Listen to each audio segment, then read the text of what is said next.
O sea, a ver, ¿tú leíste el libro de Daniel Lubezki? No, no sabía que había un libro de Daniel Lubezki. ¿Cómo, Carla? Me extraña. Do the Kind Thing.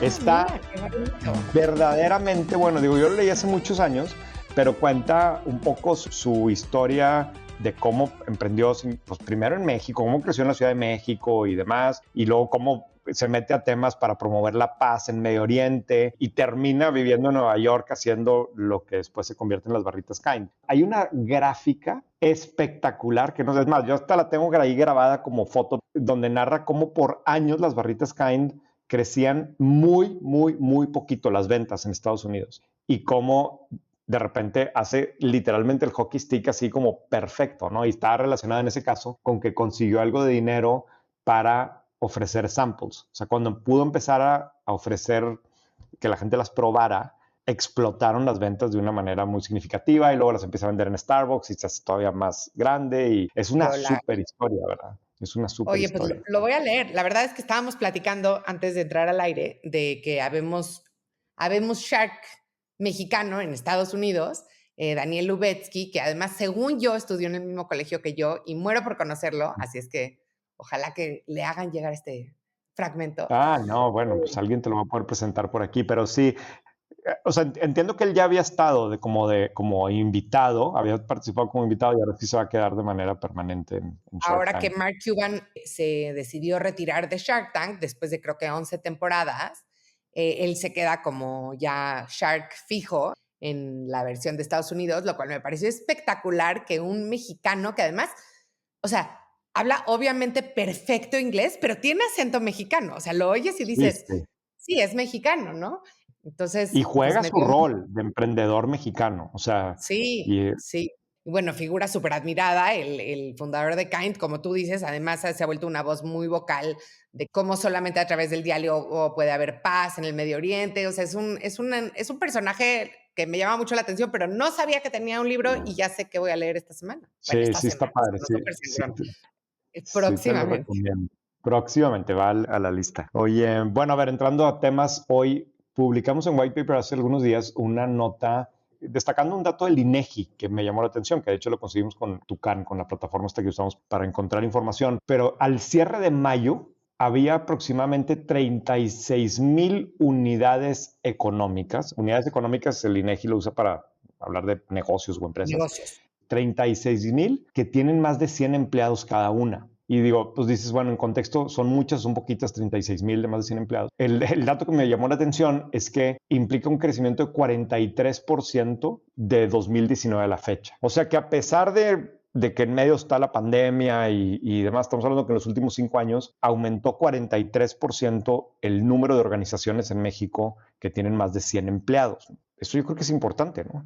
Ahora, Pero son empresas chicas que se convirtieron en medianas, básicamente. no viene el origen de cómo se crearon empresas de más de 100 empleados, pero quiero suponer que debe ser una mezcla en donde la mayor parte debieran de ser empresas chicas que se hacen más grandes. Pudiera ser Claro, también que nacen nuevas, ¿no? Y puede aquí tener a que lo no mejor un sé. efecto el tema de nearshoring y porque de hecho lo puedes ver después desde el punto de vista geográfico, o sea, puede ser que sean también empresas que llegaron y se instalaron, pero no son suficientes como para crecer 43%. Ahora, el otro punto que destaca la nota del INEGI es en dónde están creciendo más este tipo de organizaciones, ¿no? Y lo puedes ver a nivel municipal. O sea, por ejemplo, el número 1 de la lista es Silao de la Victoria en Guanajuato, que tiene 151 negocios con más de 100 empleados, que implica una variación de 152% en los últimos 5 años. Y al parecer ahí hay negocios de fabricación de equipo electrónico para vehículos. O sea, ahí tienes un efecto de nearshoring, seguramente de Claro. empresas que llegaron y se instalaron, que son fábricas y que tienen más de 100 empleados de manera significativa.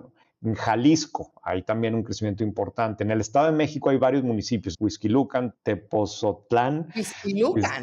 sí, O sea, Huixquilucan. yo vivo en Huixquilucan y me llama mucho la atención empresas de más de 100 Según esto, hay 82 negocios de más de 100 empleados, que órale. significa un crecimiento de 134%. Digo, no sé si solo Querétaro, estén incorporados aquí pero interesante. pues sí, son los datos de Nuevo León, viene en general Suazua con un 93%, ¿Dónde es Altamira, Suazua? ¿Nuevo Tamaulipas, León? es aquí, pues ya prácticamente la zona conurbada de Monterrey. Ok. Fresnillo, Zacatecas, ¿Y Tecate en dicen Baja en qué California. industrias? ¿Sabemos en qué industrias han crecido esto? O sea, ahorita hablabas de autopartes, pero ¿sabemos si hay como Sí, algunas que han crecido más sí. en O este sea, bracket? fíjate, en algunos casos dice, por ejemplo, Córdoba, Veracruz, hay un 80% de crecimiento, en Cuautla, Morelos, un 80% de crecimiento, y en los dos casos habla de supermercados. O sea, yo no sé si sea porque se ponen supermercados que tienen más de 100 Tiene empleados. empleados o cuál sea la implicación. Pero 43% en 5 años de organizaciones de más de 100 empleados, pues tiene implicaciones también desde el punto de vista de oportunidades, ¿no? Para quienes ofrecen servicios y productos a las empresas grandes y demás, y poder identificar en dónde está pasando esto. Bahía de Banderas en Nayarit, por ejemplo, que está relacionado con hoteles, ¿no? En Crecimiento turismo, claro. de turismo, ¿no? En fin, ese era un primer Interesante. tema. Ahora, el chiste es que estas cosas se empiecen a reflejar en el crecimiento económico macro, ¿no? Que es el que como que siempre se ve así medio Y grisesón. en productividad y demás, ¿no? Pero bueno, es un data point que tenemos ahí Claro, es un dato. de cómo está cambiando, ¿no? Bueno, yo quería platicarte de Shane. Tuvimos una discusión de si se llama Shane, se llama, a ver, se supone que viene Shane de Shein, porque viene de She Inside, entonces supongo que es Shein, pero bueno, Shane, Shein, whatever. 100. Esta, Ya habíamos discutido esto, ¿verdad? ya habíamos discutado esto. Bueno, Shane, Shein, whatever, esta plataforma de e-commerce de moda ultra fast, de la cual mi madre es la mejor clienta en México, estoy convencida. Y mi suegra. Y tu suegra. ¿Y ustedes también la molestan por eso? Nosotros molestamos a mi mamá, caray. Pero bueno, Digo, el yo caso es no, que yo a Shane, mi suegra jamás, ¿verdad? Pero jamás, jamás, jamás. Shane, que sí sí. es una, pues es una historia de éxito impresionante por donde la veas. Bueno, es una historia de éxito en creación de valor, en crecimiento meteórico en muy pocos años. Leí un artículo bastante largo en The Atlantic que es muy interesante porque más o menos se supone, o sea, es una empresa privada, entonces no hay demasiados datos, pero algunos datos estimados lo que dicen es que el 50% de los fast fashion sales en Estados Unidos vienen de Shein. Y la otra cosa es que está valuada más o menos en 60 billones de dólares, bueno, 60,000 millones de dólares, con ganancias de 2,000 millones de dólares. Esto la haría más grande que H&M y que The Gap por un chorro. Ahora, lo interesante acá es que a pesar de que es una empresa que ya en Estados Unidos es muy, muy, muy relevante para la industria, como que se sabe poquísimo de ella. Los misterios empiezan con la historia del fundador, ¿no? Entonces el fundador es un chavo que se llama Chris Xu, pero nadie sabe nada de él, no hay ninguna entrevista, ni siquiera hay fotos. Cuentan una historia interesante de que hay un Chris Xu que es profesor en una universidad y que entonces cuando lo buscaron y le dijeron, oye, ¿qué tanto te confunden con el fundador de Shein? Dice, no, muchísimo, y cada rato me mandan mails. Alguien encuentra mi mail en algún lado y me piden un reembolso porque no les llegó su paquete, ¿no? Y entonces el fundador de Shein, no sabemos mucho de él, hay como diferentes historias de si estudió en Estados Unidos, si no estudió en Estados Unidos, cuándo incorporó la empresa. Entonces hay como un origin story bastante opaco, a diferencia de la mayoría de las startups de hoy en día, que lo que hacen con la historia del fundador y la historia de origen de la empresa es que es parte como de la narrativa, ¿no? O sea, tú ves Claro. como, no sé, hablando de México, ¿no? Pero Carlos García de Kavak ha contado decenas de veces por qué decidió abrir Kavak y cómo casi lo matan tratando de vender un coche en Colombia.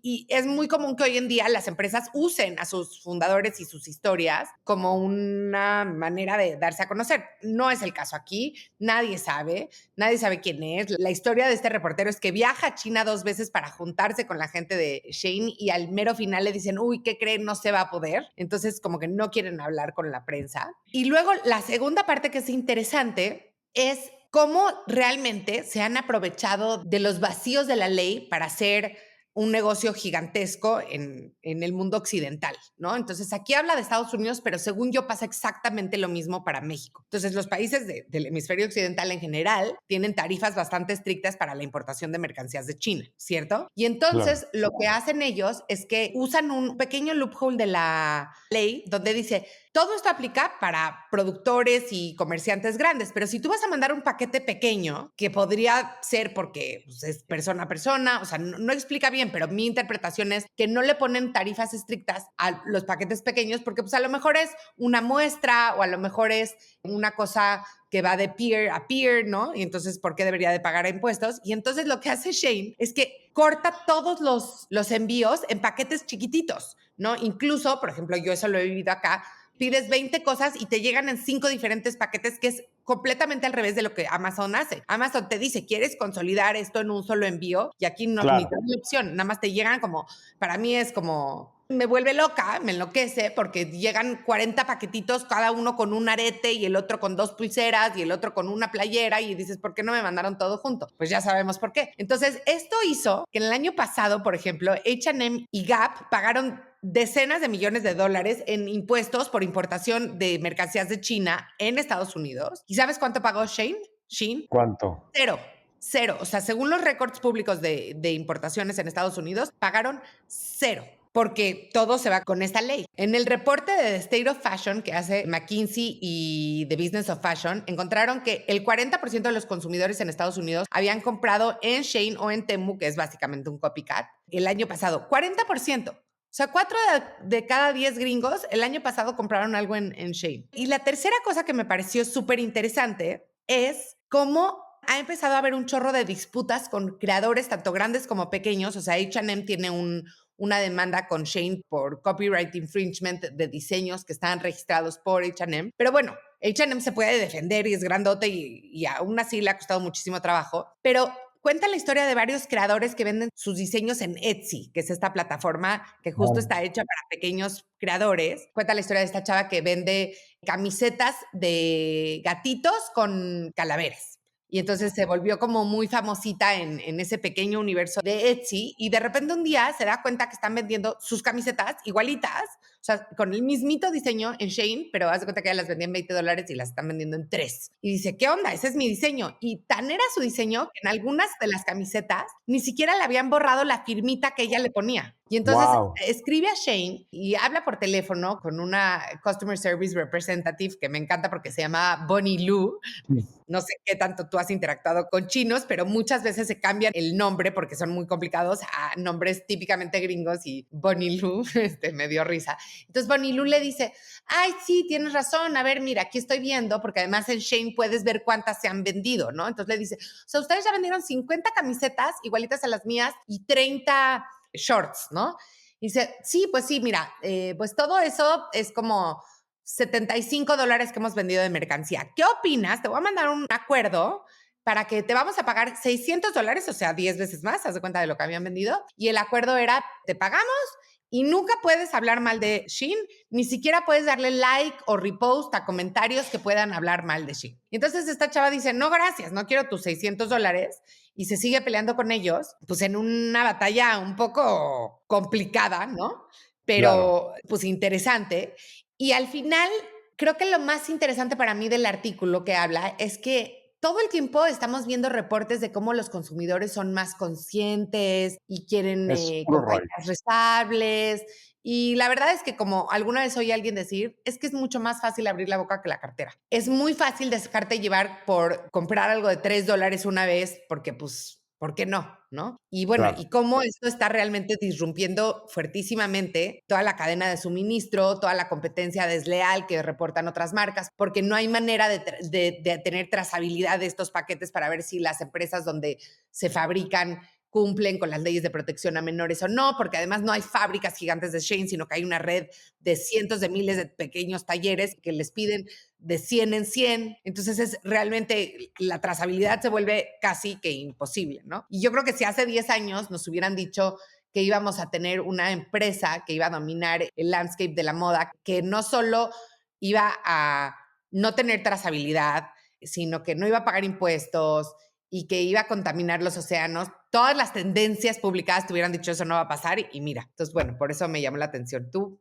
qué opinas? Necesitas preguntarle a Marcelo Claure. A ver, o Marcelo sea, ¿cuál es Claure, la estrategia para América Latina? ¿No? Que hasta donde entiendo él es como que el VP de la región o no, no sé qué. Chairman, No termino de sí, entender cómo funciona. Otra vez nadie entiende realmente si hay un organigrama o si es un empleado o qué, pero pues el año pasado fue nombrado no sé qué para América Latina y hasta donde recuerdo andaba buscando fábricas para que hubiera proveedores aquí también y en Brasil y pues sí. Chairman of Latin America, Shane.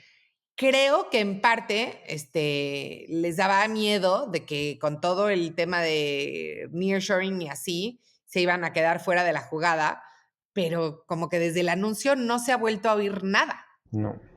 Misterios, misterios. Si quieres, luego invitamos Misterios. un día a Daniela Dib, que de Rest of World, que ha hecho mucha investigación de estas empresas en México específicamente, ¿no? Y de los fenómenos como las señoras que revenden Shane en En los Puebla. tianguis. Y sí, sí, Sí, está padre. A ver si luego hablamos más del tema. sí.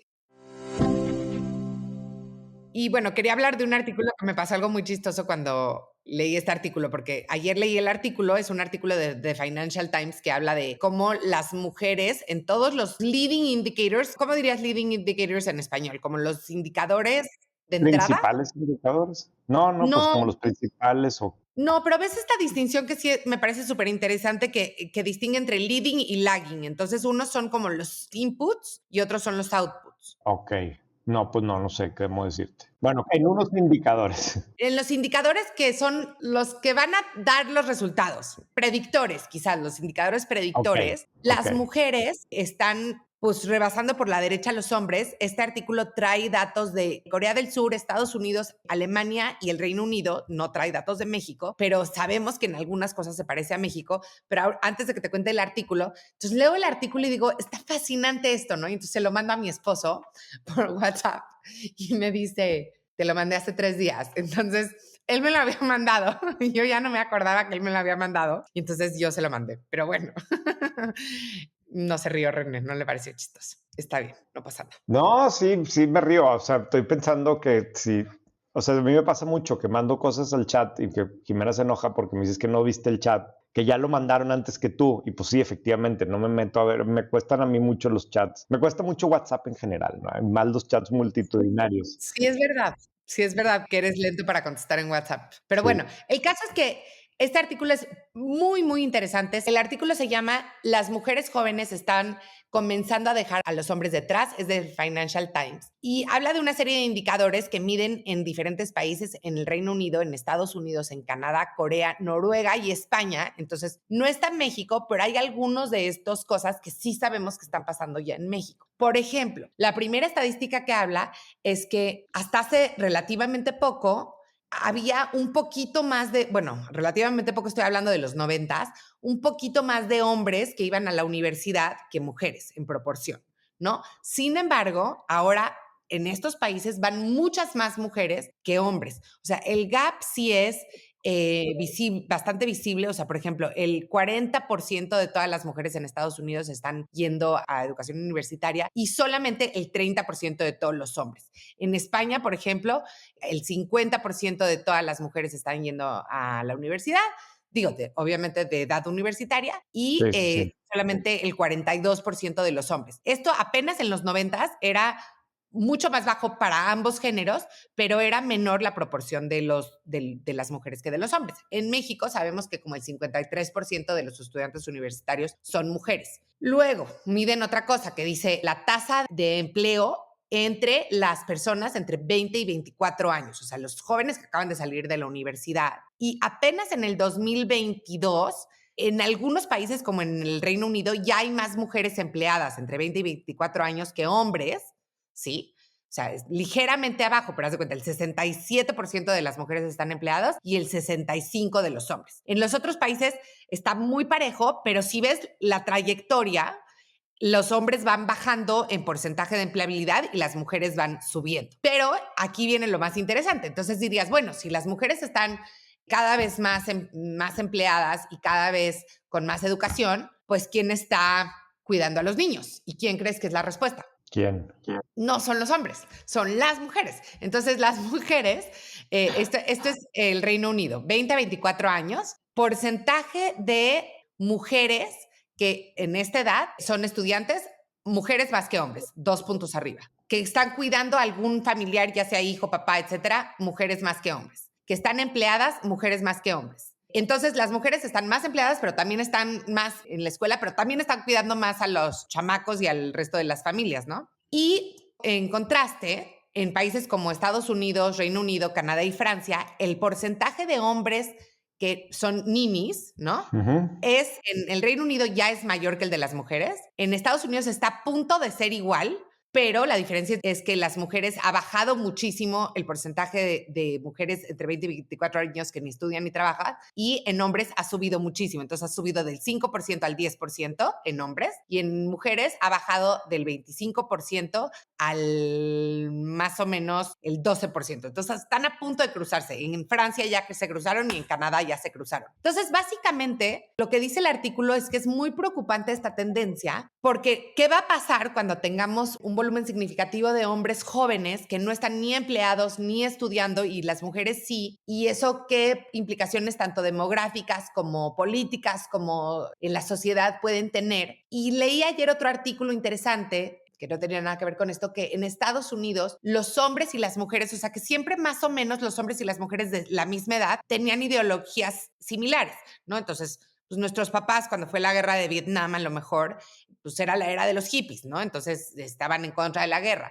O cuando empezó el neoliberalismo, estaban a favor de los libres mercados, etcétera, etcétera. Hoy en día, el principal predictor de si alguien, igual estoy exagerando, pero, o sea, hay mucha más correlación con si eres hombre o mujer en tus puntos de vista políticos que tu edad, que es algo que no pasaba antes. Entonces, pues me pareció interesante porque, pues, creo que puede tener implicaciones. Oye, Carla, ¿y tú qué crees que esté pasando en México? Yo creo que en México está pasando algo similar porque el primer indicador que empieza a enseñar este tipo de división importante, tanto en potencial de ganancias, empleabilidad, etcétera, es el estudio, ¿no? El grado de estudios. Y ya en México son más mujeres que hombres. Ahora, no tenemos suficientes estadísticas, o seguro sí las tenemos, porque la verdad es que el INEGI mide todo esto, nada más que son muy complicadas de entender y de leer. Si alguien tiene este análisis, por favor, mándenoslos. En México, los artículos que yo encontré es que hay muchas más ninis mujeres que ninis hombres, pero son Ah, datos de hace ok. 2 años, 3 años, y creo que además miden ninis con mayor rango de edad, no solo de 20 a 24. Pero claramente el tema de jóvenes y empleabilidad es una preocupación. Se habló poco de esto, pero el gobierno del presidente que está a punto de salir, de López Obrador, hizo un programa muy grande de empleabilidad para jóvenes, porque sí hay una preocupación de que cómo hacemos que los jóvenes consigan su primer empleo. Pero no tengo datos, la verdad. ¿Tú tienes alguna hipótesis? No, nada, no, pero me sorprende esto que dices de que salen, que son más ninis mujeres en México que hombres, ¿no? Pero sí, como bien dices, seguramente hay un tema en qué es lo que se mide o cómo se mide, pero Y bueno, pues sí. acuérdate que también en México sí hay un factor cultural muy grande, bueno, en todos lados, pero el tema de cuidados, o sea, muchas de las ninis, yo creo que deberían de no llamarse ninis porque ni estudia ni trabaja, pero cuido a mis hermanos, ¿no? Cuido a mis Sí, abuelos. Entonces, hay mucho sí, de claro, labor doméstica. que no está incluido, de acuerdo. Bueno, el último tema para destacar esta semana es el cambio de CEO en Televisa Univisión, que sucedió la semana pasada, y básicamente es el hecho que la persona que de alguna forma, a ver, vamos un paso para atrás. Lo que mucha gente no termina de visualizar es que Televisa, la gran empresa de medios en México, realmente ya no es una empresa de medios desde hace varios años, es una empresa de telecomunicaciones, que vende accesos a Internet, que vende servicio de cable, que ahí es donde genera dinero. El negocio de contenido como tal, las telenovelas y el Chavo del Ocho y los programas por los que toda la vida se caracterizó Televisa, se fueron hace 4 años a esta nueva empresa que se llama Televisa Univisión, que es una empresa de Estados Unidos, privada de hecho, si no me equivoco, de la cual Televisa es la principal accionista, o la que Así tiene la es. participación más grande, no sé si tenga la mayoría, pero tiene la participación más grande, y esa empresa es la que se encarga de desarrollar y comercializar contenido como tal, ¿no? Ahora, esa empresa acaba de cambiar al CEO. La persona quien orquestó de alguna forma el deal hace 4 años, porque también, y pues, justo hablando de Marcelo Claure, invitaron a SoftBank y SoftBank puso una parte de la lana y Marcelo Claure se fue al consejo y ya no está ahí porque ya salió de SoftBank, pero en su momento fue de los que hicieron esto. Yo no sé si lo invitaron o si él, o sea, esto se sabe poco, pero hay otras historias que dicen que él fue el que orquestó ese deal. Ah, bueno, pues pudiera ser. La cosa es que están cambiando al director general y en el lugar del otro director, la persona que nombraron es un mexicano, Daniel Alegre, si no me equivoco, creció en Cancún, pero luego se fue a Canadá Ujú. y estuvo en Canadá muchos años y luego me imagino que Estados Unidos. La cosa es que tiene un currículum súper interesante desde el punto de vista de empresas de tecnología, de temas más bien digitales. Fue uno de los principales ejecutivos de Google para América Latina con diferentes funciones. Después fue el COO de Activision Blizzard, de esta empresa de videojuegos, que por cierto ha tenido muchos problemas, ¿no? Culturales y muchos problemas de acusaciones de todo tipo. A Daniel le tocó estar ahí en esa época, con lo que seguramente ya le tocó vivir organigramas complejos y broncas culturales dentro de las empresas. Y luego también fue incluso la cabeza de Yuga Labs, que es la empresa esta que se hizo famosa en la pandemia por ¿te acuerdas los NFTs estos Ah, de los, unos changos? sí, los changos de NFTs, ¿no? Board, sí, de NFTs. Él fue la cabeza Sí. de eso, ¿no? Sí, Daniel Alegre está en el Consejo de Administración de FEMSA, está en el Consejo de Administración de Cinépolis, de hecho, ¿no? Sí, Entonces, digo, es alguien que tiene una carrera impresionante. Yo bien creo que interesante. Sí. junto con Héctor Grisi seguramente es el ejecutivo mexicano con más relevancia global, quizás, ¿no? No sé, me acabas de poner a pensar. Justo estamos trabajando en White Paper, estamos tratando de identificar empresarios mexicanos que están en consejos de administración de empresas grandes no mexicanas, ¿no? Claro, Como y ahí Carla viene Berman en Daniel Arcos Servitje, Dorado. Sí, pero creo que es diferente porque, o sea, tanto sí, él sí, es como diferente ser Héctor, el CEO. o sea, hicieron una carrera corporativa, no tenían su empresa propia o familiar. Pues sí, muy interesante nombramiento. Habrá que ver, pues como es una empresa privada, no sé. Sí, a ver, es privada, pero si no me equivoco, emite deudas, o sea, hay información de sus resultados y no le ha ido bien. O sea, a ver, es una empresa gigantesca, ¿no? Pero al parecer no había estado cumpliendo los objetivos que tenía. Debe tener a ver, está compitiendo en un segmento con los jugadores más cañones del mundo, ¿no? Que donde tienes a todo mundo, los Netflix y YouTube en el otro extremo y todos los que se dedican a desarrollar contenido, que tienen todos los millones y millones y millones de dólares para destinar a todo eso. Claro que tiene Televisa muchas ventajas, ¿no? En todo el archivo histórico que tiene y la validez cultural de la marca y más en el mercado hispano, pero Y no el está fácil. creciente mercado hispano en Estados Unidos, ¿no? Sí, Yo creo que va a ser muy interesante lo que va a ser. Vamos a ver. O sea, me pareció un fichaje buenísimo, la verdad. sí, muy bien. Nos vamos a la duda de la semana. La duda de la semana. ¿Cuál es la duda de la semana? Me toca a mí la duda de la semana. Pues es como que una duda así como filosófica, pero no sé si viste que publicamos en White Paper de JP Morgan, ya lo ha dicho varias veces, pero lo reafirmó la semana pasada, que está haciendo 500 sucursales más en Estados Unidos. Y luego salió que Bank of America también estaba con un plan para hacer no tantas, no 500, pero a lo mejor 180, no me acuerdo cuántas, ¿no? 200 sucursales de banco en Estados Unidos. Ujú. Y me pongo a pensar, a ver, como que aquí seguimos con el chip escuchando todo el tiempo que el futuro, que son los neobancos y que todo es la aplicación y que justamente la ventaja competitiva es que no tienen una red física y Nu, por ejemplo, pues lo enfatiza mucho, ¿no? Que esa es su gran ventaja y que le otorga enormes ventajas desde el punto de vista de costo para servir a los clientes el hecho de no tener sucursales físicas. Pero luego vemos a los bancos gringos y particularmente a JP Morgan, que en muchos sentidos es el referente, diciendo, no, a ver, está muy bien lo digital, pero yo quiero seguir haciendo sucursales, ¿no? Y cuando te metes a ver su razonamiento es, pues sí, pero las sucursales sí tienen un costo, pero por otro lado se convierte en un diferenciador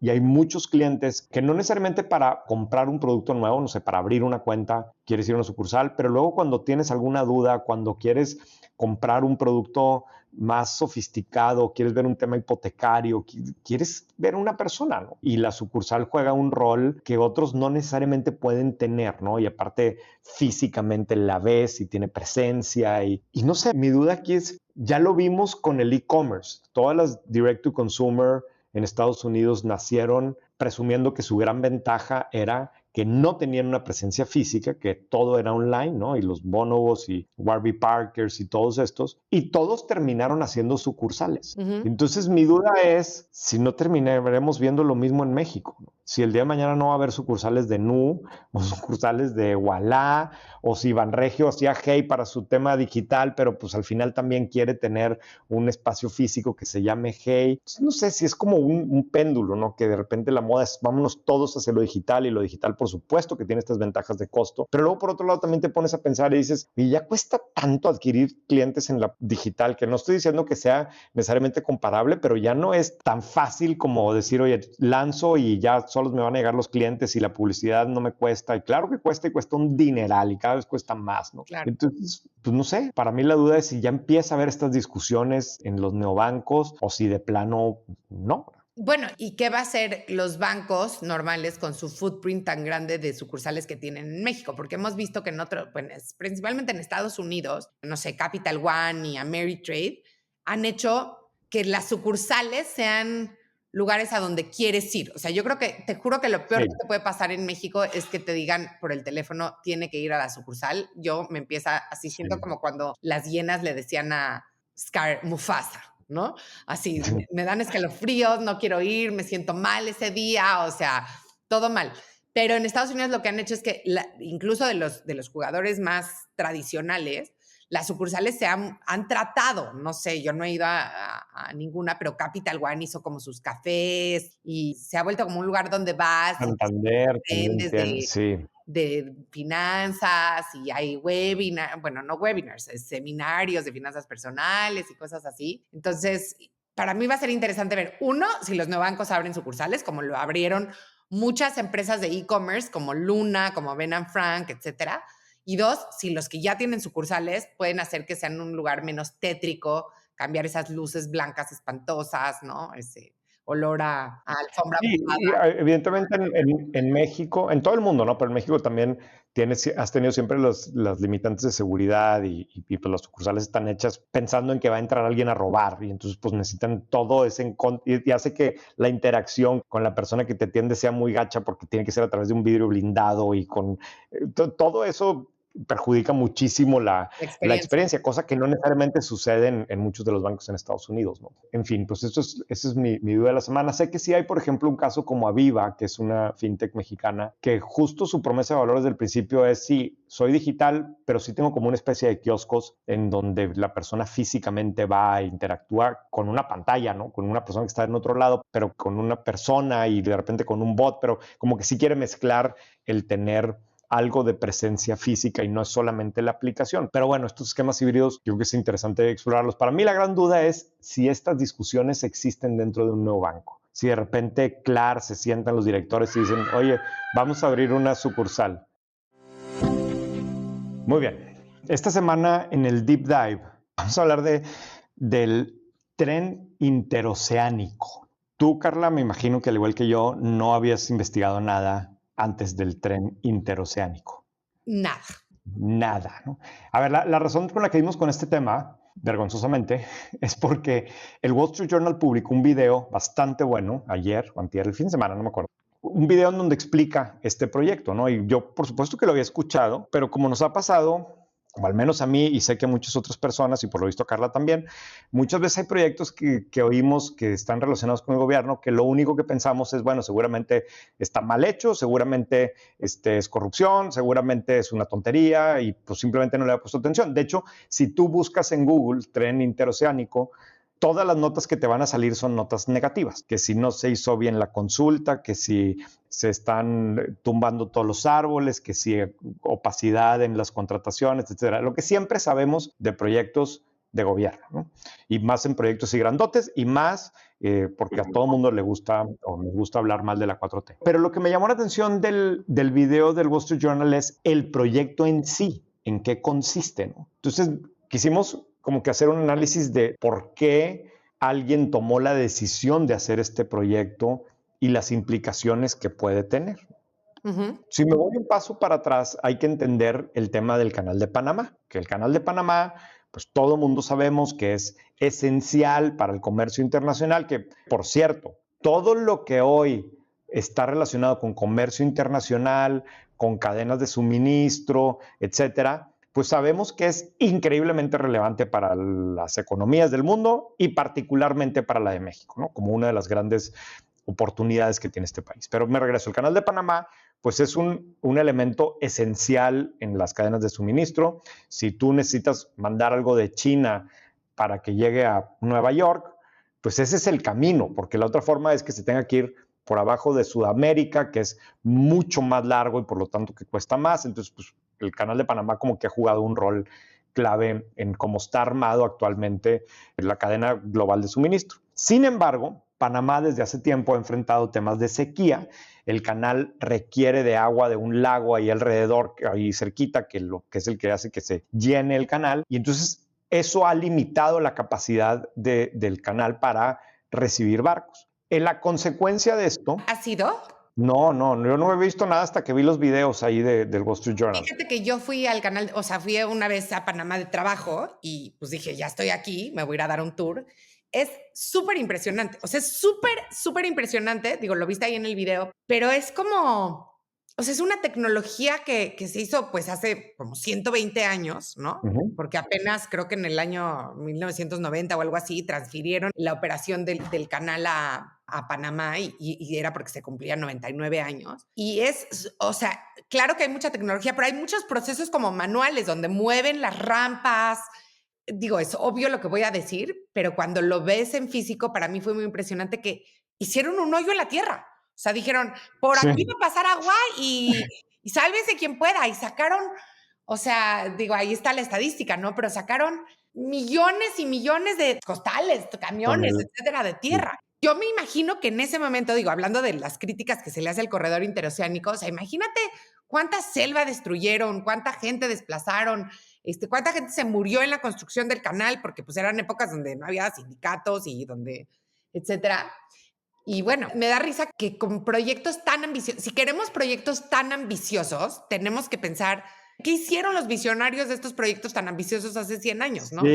Sí, claro. Obviamente hoy hay otros estándares y hay otra tolerancia para las cosas, pero efectivamente, o sea, imagínate la visión de decir voy a hacer, como bien dijiste, un agujero en la tierra para conectar los dos mares con mucho menos tecnología, etcétera, ¿no? Pero regresando aquí al punto, es que hoy el canal de Panamá realmente se ha vuelto como una especie de embudo en donde, o sea, lo que explica el video del Wall Street Journal es que toma como entre 8 y 10 horas a los barcos cruzar el canal de Panamá. Sin embargo, hay tal problema actualmente que los barcos pueden pasar hasta 2 semanas esperando su turno. O sea, llegan, pero pues no es como que llegas y te metes, sino tienes que esperar tu turno y este tema de la sequía ha hecho que sea mucho más grave y tienen que pasar mucho tiempo esperando. Todo ese tiempo, pues al final del día, perjudica y cuesta dinero, ¿no? Y como que sí hay formas en donde puedes saltarte la fila si pagas más, pero pues lo hace mucho más caro y demás. Pues con esto como contexto, la idea de poder canalizar una parte de ese comercio, de todos esos productos, para que en lugar de que se tengan que ir por Panamá, puedan cruzar por México,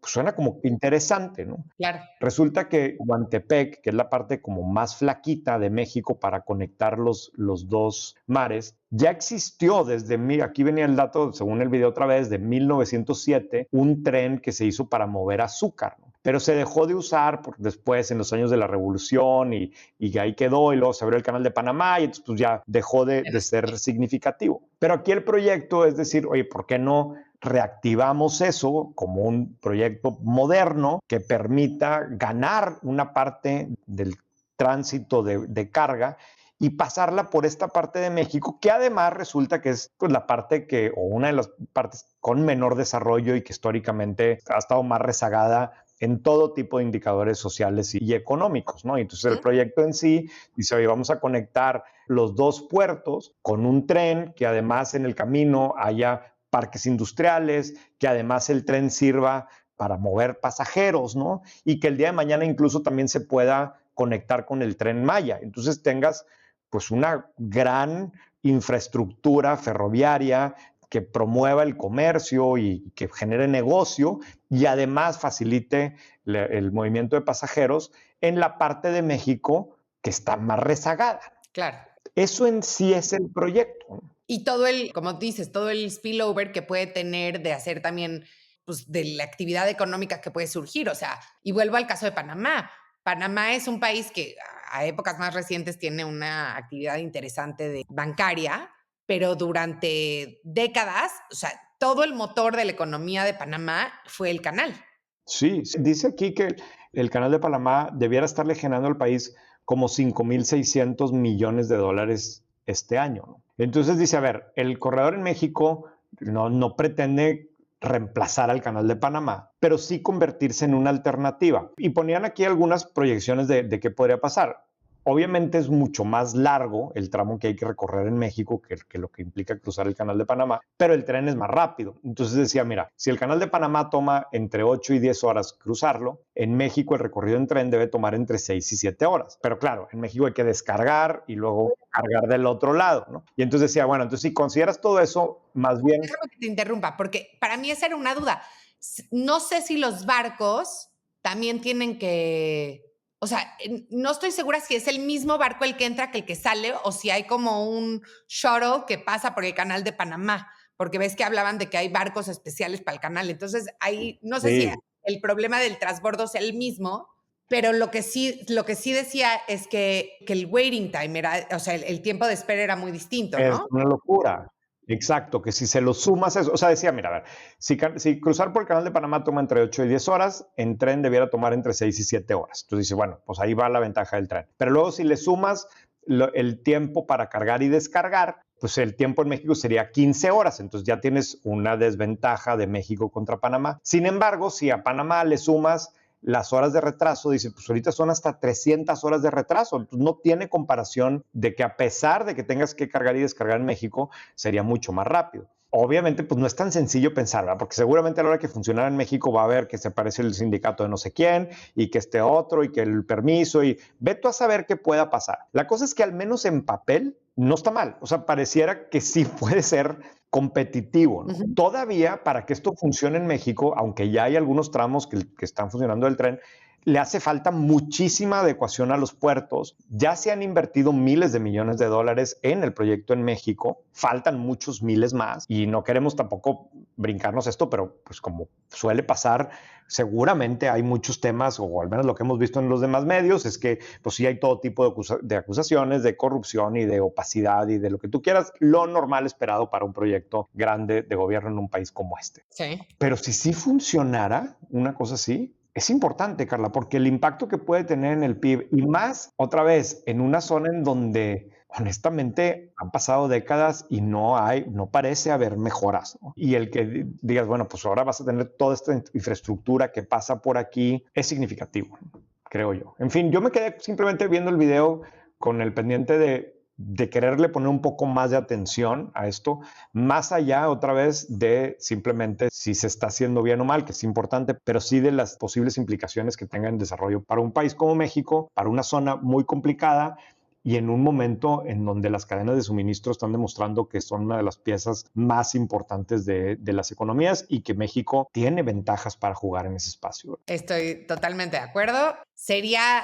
creo que es de estos proyectos que sería ideal que se pudiera ver como un proyecto con mucho más involucramiento del sector privado, ¿no?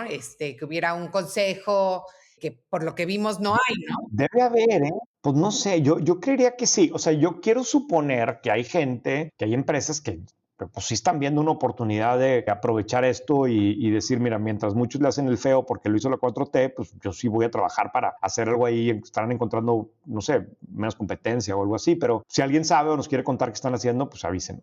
Por favor. Es que estaría increíble si alguien está involucrado en este proyecto que nos invite, o sea, no que nos pague el viaje, pero para ir a ver qué está pasando por ahí. Buenísimo. Para terminar el día de hoy, nos falta la recomendación que me toca a mí, ¿verdad? La recomendación de la semana. La recomendación de tu Sí, no sé si sea prudente recomendar porque obviamente no se ha terminado la temporada y no he visto todos los capítulos. Es más, solamente he visto 2 capítulos. Pero la temporada nueva de Industry en HBO o en Max ahora está buenísima. O al menos estoy bien clavado, o me quedé bien clavado con los primeros 2 capítulos, aunque ya me había hecho falta otra vez una serie más similar a Succession. Para quienes no ubican, es esta serie de un equipo de traders en un banco de inversión en Inglaterra, en donde pues te hacen ver, obviamente es ficción y es puro, pues seguramente está muy exagerado todo, pero la intensidad de las operaciones, sí es una serie que está pues relativamente técnica, como que tienes que entender algo básico de conceptos financieros para poder seguir el ritmo, pero está buenísimo. O sea, ahorita empezó la temporada con un IPO que está haciendo una empresa de energía, todo es de mentiras, ¿no? Pero una empresa de energía y al parecer le movió a los números que presentó y como que alguien ya se dio cuenta y entonces se le está saliendo los inversionistas y son puros chavos los que están vendiendo por un lado y los que están comprando y tiene un ritmo la serie, wow, estoy bien clavado. Está muy buena. Pues suena divertida. ¿La primera temporada te gustó? La primera, esta es la tercera temporada. La primera me gustó, pero no tanto. La segunda me gustó más y esta, digo, no sé cómo va a estar toda la temporada, pero los primeros 2 capítulos me tienen muy, muy enganchado. A quienes les gusta ver series relacionadas con temas de negocios, pues yo creo que no sé de alguna otra que esté actualmente que esté buena como esta, ¿no? Los que extrañamos Succession o Billions o demás, pues este es un buen reemplazo. Muy bien, ¿con esto terminamos? Con eso terminamos, René. Listo, Carla, mil gracias. Ya estamos a como 15 días del evento de White Paper. ¿Todavía hay lugares o ya? Ya que ni se molesta. Me queda como 20% de los lugares. Afortunadamente ya está casi lleno. Lo que se dice nos está acabando. Creo que ya se nos acabaron los lugares para las visitas al CEDIS de Oxxo. Creo que me quedan algo para las visitas a Kavak. O sea, también digo, parte del evento es que a quienes van a asistir les ofrecemos la posibilidad de un día antes hacer algunas visitas de negocios y eso sí ya se está terminando de llenar. Todavía quedan algunos boletos para el evento, poquitos, pero va a estar padre. Va a estar padre. Esperemos vernos ahí. Es el 11 de octubre en la Ciudad de México. Gracias, Carla. Pues nos vemos la semana que entra.